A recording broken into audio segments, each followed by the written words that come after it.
आर्तभक्त एक विश्लेषण और संवाद। आर्तभक्त के बारे में कहा जाता है कि वे तभी ईश्वर का स्मरण करते हैं जब वे किसी विपदा में पड़ जाते हैं।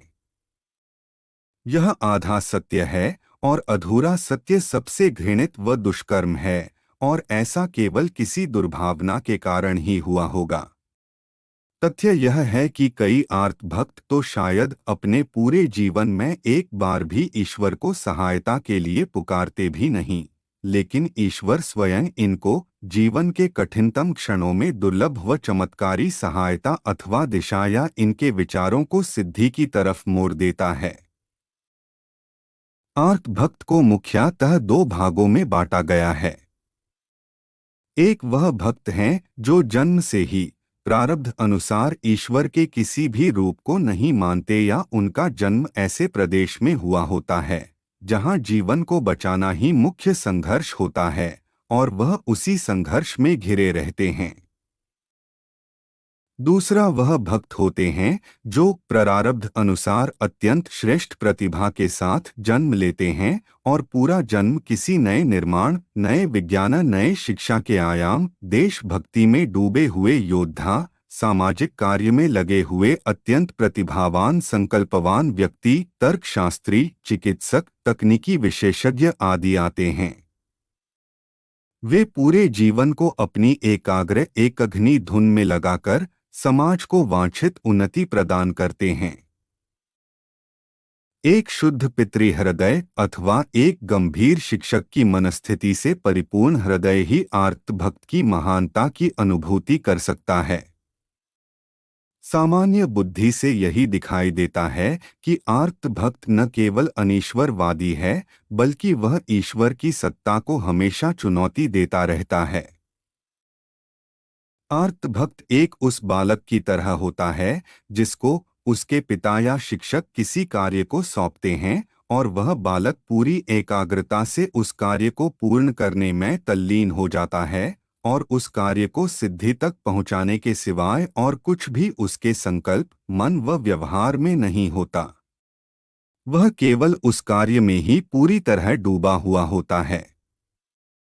ठीक वैसे ही ईश्वर ऐसे जीव मनुजों को एक लक्षित कार्य देकर उसे उस कार्य के लिए प्रयुक्त क्षमता से लैस कर सृष्टि में भेजते हैं,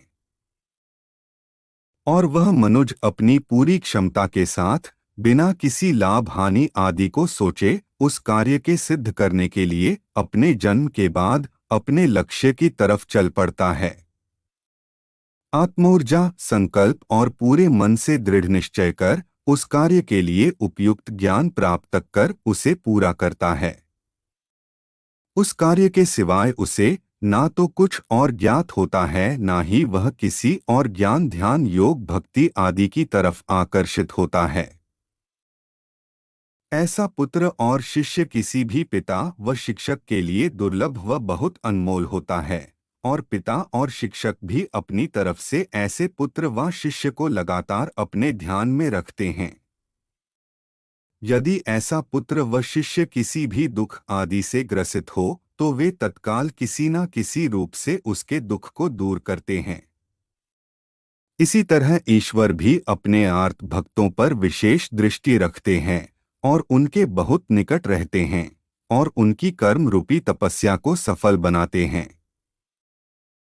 ऐसे कई उदाहरण हैं जब कोई आर्त भक्त बहुत दुखी हो गया तो उसके कष्ट निवारण के लिए ईश्वर या तो किसी रूप में स्वयं आकर मुक्त कर गए, या विचार देकर, या स्वप्न में कोई हल दे गए। एक विश्व विख्यात उदाहरण है। एक बार एक यांत्रिक इंजीनियर ने अपने जीवन में एक सिलाई मशीन बनाई। सब कुछ ठीक था, लेकिन वह सिलाई नहीं कर पा रही थी। त्रुटि का कोई समाधान भी नहीं मिल रहा था। राजा को लगा कि उस इंजीनियर ने उसके साथ हास्य किया है और उसे कारावास में डाल दिया, और कहा ही यदि 1 सप्ताह में इसका हल नहीं निकला तो 8वें दिन मृत्यु दंड निश्चित समझो। उसके गांव वाले तो पहले ही उसे पागल वैज्ञानिक बोलते थे, क्योंकि वह सिवाय अपनी प्रयोगशाला के कहीं और नहीं जाता था, प्रार्थना घर भी नहीं। सभी उसकी जिद को कोस रहे थे कि ना तो वह ऐसी मशीन का विचार करता ना ही यह दिन आता। और वहां कारावास में विज्ञानी ने सब कोशिश की, अपनी कल्पना और ज्ञान की चरम सीमा तक जाकर सोचा, कुछ नहीं मिला। जब सप्ताह का आखिरी दिन था तो उसने सोचा कि समाज की आसानी के लिए यह मशीन नहीं बन पाएगी। अब सुबह मेरी मृत्यु निश्चित है, शायद प्रभु को यह ही पसंद हो। और सोच सोच कर उसे पता नहीं चला कि कब उसे नींद आ गई। स्वप्न में उसने देखा कि राजा के सैनिक भाला उसकी तरफ कर उसे मारने आ रहे हैं, लेकिन उनके भाले के भाल अर्थात नोक पर एक छेद है। उसका सारा ध्यान उस छेद पर केंद्रित हो गया और उसकी नींद टूट गई। तत्काल उठ वह जोर जोर से हंसने लगा और उसने एक ऐसी नई सुई बनाई जिसके आगे छेद बनाया, उसे मशीन में लगाया और मशीन ने कपड़े पर सिलाई कर दी। ईश्वर इस तरह आर्त भक्तों के बहुत निकट रहते हैं और उनकी कर्म तपस्या को असफल नहीं होने देते।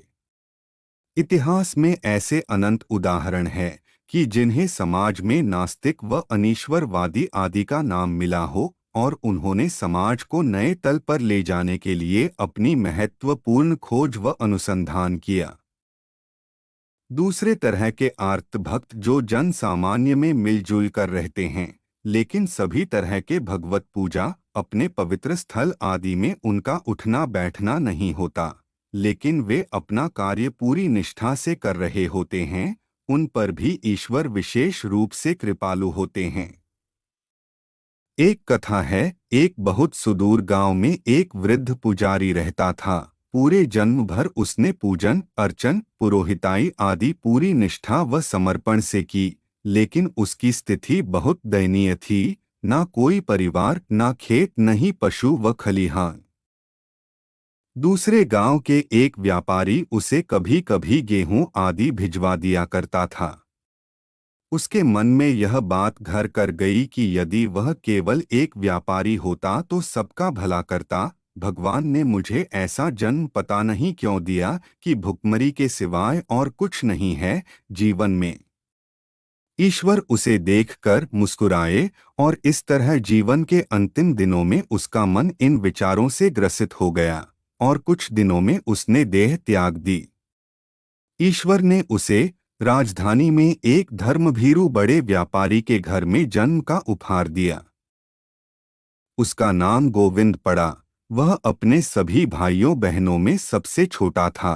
व्यापारी के धर्मभीरू होने के कारण घर में अक्सर हवन पूजा पाठ होता रहता। सभी त्योहार बड़े उल्लास से मनाए जाते, लेकिन गोविंद को उन सब में कोई दिलचस्पी नहीं थी। वह बचपन से ही व्यापार के तरीकों, लेखा बही के ज्ञान, अन्य व्यापारियों के साथ संबंधों में ही रुचि रखता।